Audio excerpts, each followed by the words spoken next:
Well, a very busy day yesterday for our meteorologists and our storm trackers as well. Yes, we're joined by two of them now. And Jim, you flew over the storm's path this morning. You've clocked quite a few hours this week. And then today you really checked out the damage from up above. Right. And, you know, no matter how much damage there was in Seminole, it could have been a whole lot worse if that tornado would have consolidated into one massive tornado. We might have been looking at a whole different scenario for Seminole. But as it was small tornadoes. And it took roofs and it did a lot of damage. Of course, the grow farm here that this is where it first started, and it was really dropping several tornadoes, little ones here and there, but it just went right through the middle of this.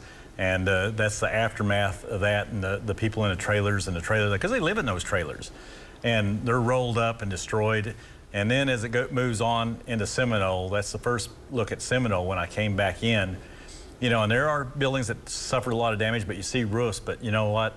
We're not looking at slabs where they used to be. You're right. Like May 3rd, 1999, we were just looking at slabs. So this stuff they're going to be picking up today. So Jim, just from a personal standpoint, I know at times there was two tornadoes that we saw almost, I guess, at the same time. What is that like flying up there? And you always have to kind of be knowing what's going on right around you. Well, you kind of got to be aware of where you are with a storm like that, because it was dropping tornadoes everywhere. So you don't know if one's going to come out close to you. You know, I mean, because it was such massive, like David said, it's almost 2 miles wide at one point. So in that 2 mile area, you have tornadoes just coming out possibly anywhere. And then a couple came right off the front edge of it, pretty close to me.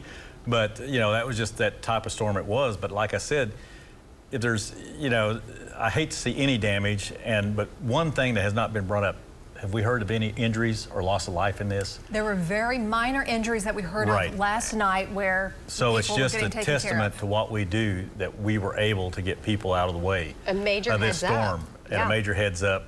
And the trees that it took down, you know, it took down some major, very old trees in Seminole, and that's a golf course. So now you can see the clear path as this exited Seminole. This went right up the center of that golf course. You see all the trees gone or laid down. So that was the end of the tornado as it passed through. So again, Amanda and Bobby, it could have been a whole lot worse. I don't like the damage.